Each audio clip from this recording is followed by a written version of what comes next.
तमाम मेरे दोस्तों को वैगीज होम किचन गार्डन में बहुत बहुत खुशामदीद। आज की मेरी वीडियो लहसुन की अपडेट के हवाले से है। आज से 20 दिन पहले लहसुन की तूरियाँ मैंने प्लास्टिक टब के अंदर लगाई और 20 दिन के बाद तमाम ही मेरी तूरियों में जो है लहसुन की तूरियों में से ये ग्रीन ग्रीन लीव्स निकल आए हुए हैं और बहुत ही अच्छी ग्रोथ जारी है। और प्लास्टिक टब को भी मैंने जो सा है उस जगह रखा हुआ वहाँ जहाँ सुबह 6 से 8 घंटे रोशनी है वो सूरज की लाजमी आती है। और इसकी फर्टिलाइजर का भी ख्याल रखा हुआ है।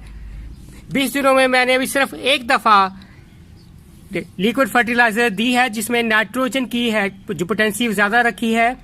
और इसकी मिट्टी को सॉफ्ट और नरम रखने के लिए तकरीबन 4 से 5 दिन के बाद मैं गोडी लाजमी करता हूँ।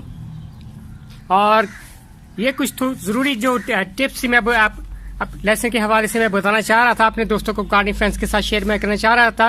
उम्मीद करते हैं आपको ये वीडियो पसंद आएगी। कहानी मेरे चैनल को लाइक और सब्सक्राइब कीजिएगा। Bye Asim Nawaz from Veggies Home Kitchen garden.